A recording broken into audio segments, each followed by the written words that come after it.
آئیے ہمارے ساتھ، یہ جگہ محفوظ نہیں۔ کمسن لڑکا شمع لیے ہوئے آگے چل دیا۔ 2 کمروں میں سے گزر کر یہ لوگ ایک تنگ کوٹلی میں داخل ہوئے۔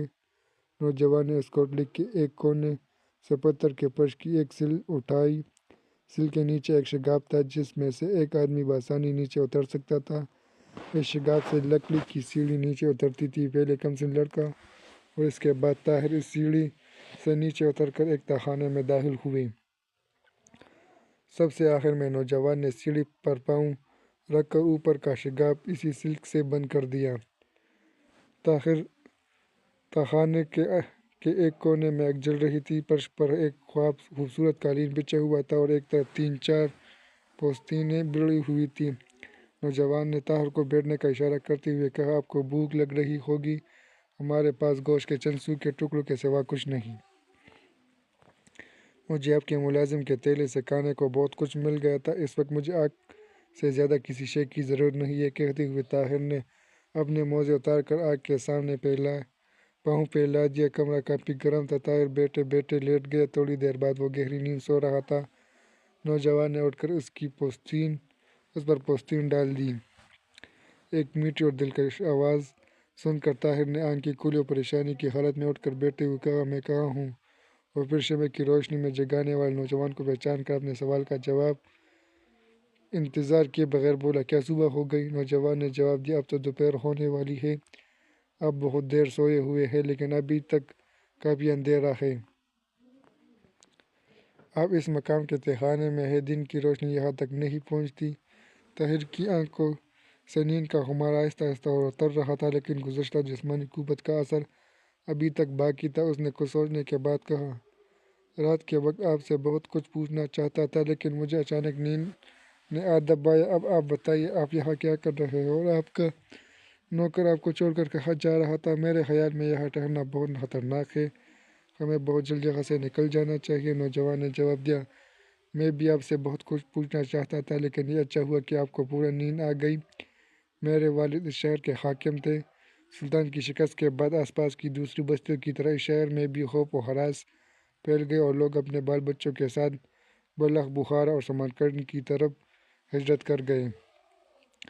میں نے اپنے باپ کے ساتھ رہنے پر اصرار کیا لیکن انہوں نے میرے چھوٹے بھائی اسماعیل کی خاطر مجھے ایک قافلے کے ساتھ جانے پر مجبور کیا۔ بلخ میں میرے نانا ایک مشہور تاجر ہیں۔ ہمارے قافلے کی تعداد 200 کے لگ بھگ تھی، جن میں زیادہ تر عورتیں اور بچے تھے۔ شہر سے کوئی 20 کوس کے فاصلے پر رات کے وقت ہمارے قافلے پر تاتاریوں کے ایک دستے نے حملہ کر دیا۔ مردوں نے ڈٹ کر مقابلہ کیا لیکن ان کی کچھ پیش نہ گئی، وہ سب ایک ایک کر کے کٹ گئے۔ بعض عورتوں نے بھی لڑ کر جان دی اور باقی زندہ پکڑ لی گئیں۔ میرے سامنے سب سے بڑا مسئلہ اسماعیل کو بچانا تھا۔ دہشت کی عالم میں اس کی چیخیں میرے لیے ناقابل برداشت تھیں۔ والد نے مجھے اپنے استبل کا بہترین گھوڑا دے رکھا تھا۔ میں نے اسماعیل کو خچر سے اتار کر اپنے پیچھے بٹھا لیا اور گھوڑے کو سر پر چھوڑ دیا۔ گھنے جنگل اور رات کی تاریکی کے باعث تاتاری میرا پیچھا نہ کر سکے لیکن مجھے اپنی بہنوں کی وہ جگردوز چیخیں جو میں نے فرار ہوتے ہوئے وقت سنی تھیں کبھی نہ بھولیں گی۔ نوجوان ہہہتا کر رک گیا۔ اس کی بڑی بڑی حسین آنکھوں سے آنسو چھلک رہے تھے۔ طاہر اس کی طرف بغور دیکھ رہا تھا۔ کمسن لڑکا چپ چاپ ایک کونے میں بیٹھا ہوا تھا۔ اس کے معمور چہرے پر گزشتہ واقعات کی یاد کے تکلیف دہ آثار پیدا ہو رہے تھے۔ طاہر نے بیٹھے بیٹھے اس کی طرف ہاتھ پھیلا دیے۔ لڑکے نے اس کی طرف دیکھا۔ ایک لمحے تذبذب کے بعد اپنی جگہ سے اٹھا اور چند سسکیاں لینے کے بعد وہ بھاگ کر طاہر کے ساتھ لپٹ گیا۔ تھوڑی دیر اس نے ہونٹ بھینچ بھینچ کر سسکیاں ضبط کرنے کی کوشش کی لیکن جب طاہر اس کے سر پر ہاتھ پھیرتے ہوئے اسے تسلی دینے کی کوشش کی تو وہ پھوٹ پھوٹ کر رونے لگا۔ طاہر نے کہا، ڈرو نہیں، ہم بہت جلد کسی محفوظ مقام پر پہنچ جائیں گے۔ لڑکے نے کہا، لیکن راستے میں تاتاری ہوں گے، وہ بچوں کو کھا جاتے ہیں۔ نہیں، تمہیں کسی نے غلط بتایا ہے، نوجوان نے طاہر سے مخاطب ہو کر کہا۔ اسماعیل مجھے تسلیاں دیا کرتا تھا، آج خدا جانے اسے کیا ہو گیا ہے۔ طاہر نے نوجوان کے چہرے کی طرف غور سے دیکھا اور کہا، اگر میں غلطی نہیں کرتا تو آپ اسماعیل کی بہن ہیں، بھائی نہیں۔ نوجوان کے چہرے پر اچانک زردی چھا گئی اور اس نے آنکھیں جھکا لیں۔ طاہر نے کہا، گھبرائیے نہیں، آپ کی عزت اور حفاظت میرا فرض ہے۔ آپ نے اپنی سرگزشت ابھی ختم نہیں کی۔ جب لڑکی نے دوبارہ طاہر کی طرف دیکھا، اس کی آنکھوں میں آنسو چھلک رہے تھے۔ اس نے آستین سے آنسو پوچھتے ہوئے کہا، کاش اس بے کسی اور مایوسی کے زمانے میں قدرت ہماری قوم کی بیٹیوں کو مرد بنا دیتی۔ تاتاریوں سے بچ کر ہم پھر گھر واپس پہنچ گئے۔ تیسرے دن ابا جان کو یہ اطلاع ملی کہ تاتاری سپاہیوں کے دستے شہر پر حملہ کرنے والے ہیں۔ ابا جان کے پاس صرف 400 سپاہی تھے۔ بعض افسروں نے انہیں مشورہ دیا کہ اس مختصر فوج کے ساتھ تاتاریوں کا مقابلہ کرنا خودکشی ہے، لیکن وہ بہت غیور تھے، انہوں نے شہر چھوڑنا گوارا نہ کیا۔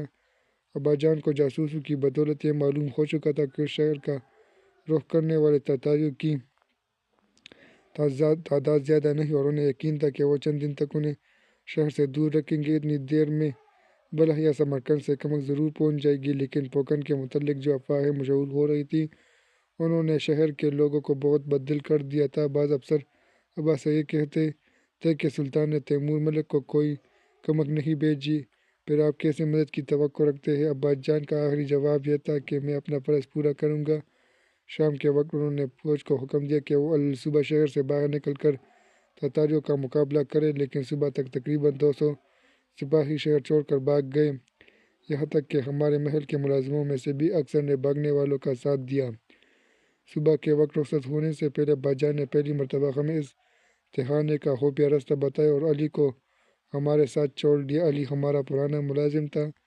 ابا جان نے ہمارے لیے چند دن کی خوراک اس تہھانے میں جمع کرا دی اور ہمیں بتایا کہ اگر انہیں شکست بھی ہو تو ہم اس تہھانے سے بھاگنے کی کوشش نہ کریں، کیونکہ تاتاری کسی کو بھاگنے کا موقع نہیں دیا کرتے۔ انہیں امید تھی کہ خوارزم کی افواج تیاری کے بعد اس طرف ضرور آئے گی۔ علی کے سوا باقی نوکروں میں سے کسی کو ہمارے اس تہھانے میں روپوش ہونے کا علم نہ تھا۔ 2 دن تک ہم اس تہھانے میں چھپے رہے، محل کے رہائشی خادم بھی بھاگ گئے، علی ہمیں باہر کے حالات سے باخبر رکھتا۔ تیسرے شام ابا جان کا گھوڑا خالی واپس آیا اور اسی رات تاتاریوں نے شہر میں داخل ہو کر رہائشی آبادی کو موت کے گھاٹ اتار دیا۔ 2 دن تاتاری اس محل کو اپنا مرکز بنا کر آس پاس کی بستیوں میں لوٹ مار کرتے رہے اور ہم علی کے ساتھ اس جگہ چھپے رہے۔ یہ 2 دن ہمارے لیے برسوں سے زیادہ طویل تھے۔ تیسرے دن انہوں نے یہ شہر خالی کر دیا۔ محل میں مکمل سکوت تھا، لیکن ہم نے رات تک انتظار کیا۔ رات کے وقت علی سرنگ کے راستے باہر نکلا اور اس نے واپس آ کر ہمیں تسلی دی، چنانچہ ہم نے ناقابل برداشت سردی میں پہلی بار یہاں آگ جلائی۔ صبح ہوئی تو علی سرنگ کے راستے پھر باہر نکلا اور اس نے واپس آ کر اطلاع دی کہ ہمارے استبل کا ایک گھوڑا باہر چل رہا تھا اور وہ اسے پکڑ کر استبل میں باندھ آیا ہے۔ اس کے بعد 4 دن تک ہم یہ دعائیں کرتے رہے کہ مسلمانوں کی کوئی فوج اس طرف آ نکلے۔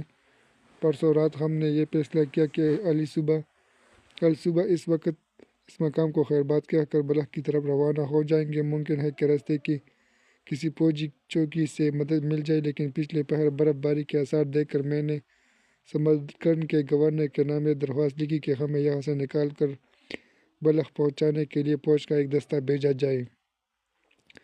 علی میری درخواست لے کر کل روانہ ہوا۔ اب وہ گھوڑا جس پر آپ آئے ہیں میں دیکھ کر آیا ہوں۔ علی اس پر سوار ہو کر گیا تھا۔ میرے خیال میں وہ کسی تاتاری کی سپاکی کا شکار ہوا ہے۔ اب شاید خدا نے آپ کو ہماری مدد کے لیے بھیجا ہے۔ آپ کہاں سے آئے ہیں؟ طاہر نے مختصر اپنی سرگزشت سنائی اور اختتام پر لڑکی سے کہا، میں ذرا باہر جا کر موسم کا حال دیکھنا چاہتا ہوں۔ محل میں تاتاریوں کی آمد کا ہر وقت خطرہ ہے، اس لیے باہر جانے کا محفوظ راستہ یہ سرنگ ہے۔ یہ کہتے ہوئے لڑکی نے تہھانے کی دیوار کے ساتھ لگی ہوئی لوہے کی ایک چرخی کو گھمانا شروع کیا۔ معمولی گڑگڑاہٹ کے ساتھ ایک سل آہستہ سے ایک طرف کھسک گئی اور دیوار میں ایک قابل گزرش گاہ پیدا ہو گیا۔ تہھانے کی دھندلی سی روشنی کے مقابلے میں سرنگ بہت تاریک تھی۔ لڑکی اور اس کا بھائی کسی جھجک کے بغیر آگے جا رہے تھے، لیکن طاہر جھک کر قدم اٹھا رہا تھا۔ کہی گئی سرنگ کے دونوں جانب زمین کھود کر کشادہ کمرے بنائے گئے تھے۔ طاہر کوئی 50 گز چلنے کے بعد اصل راستہ چھوڑ کر ایک کمرے میں گھس گیا۔ اتنی دیر میں لڑکی اور اس کا بھائی کچھ دور نکل گئے۔ طاہر پریشانی کی حالت میں کمرے کی دیوار ٹٹول رہا تھا کہ لڑکی کی آواز آئی، کہاں ہے؟ طاہر نے جواب دیا، مجھے راستہ نہیں ملتا۔ لڑکی نے پلٹ کر اپنے بھائی سے کہا، اسماعیل ان کا ہاتھ پکڑ لو۔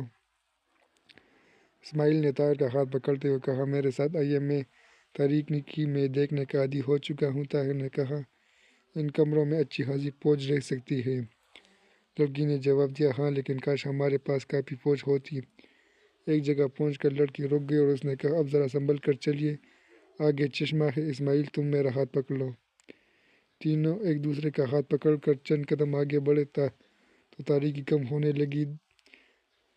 دائیں ہاتھ مڑنے کے بعد 2-3 قدم چل کر لڑکی پھر رک گئی۔ یہاں روشنی کافی تھی۔ طاہر نے دیکھا کہ وہ ایک چھوٹے سے تالاب کے کنارے کھڑے ہیں۔ ایک چٹان سے پانی کی دھار پھوٹ کر اس تالاب میں گر رہی تھی۔ تالاب کا پھالتو پانی سرنگ کے راستے نکل رہا تھا۔ 5-6 قدم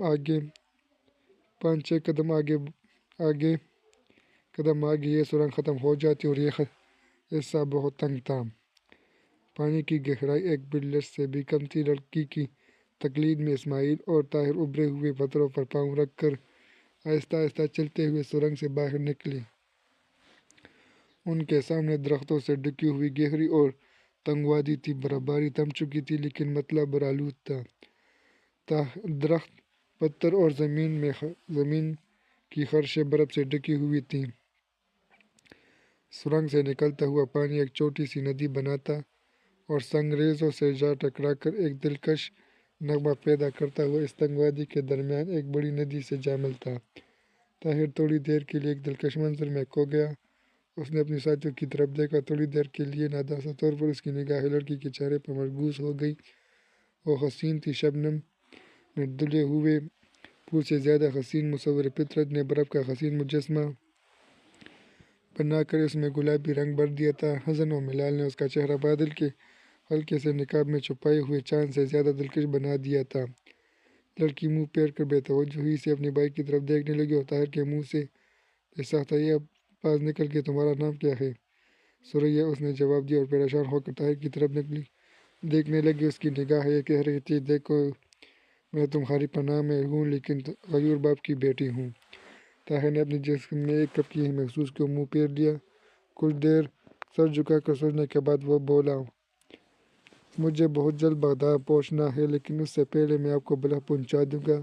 ہم مطلع صاف ہوتے ہی یہاں سے روانہ ہو جائیں گے۔ اس وادی سے باہر نکلنے کا راستہ کون سا ہے؟ لڑکی نے اشارہ کرتے ہوئے جواب دیا اس طرف سے۔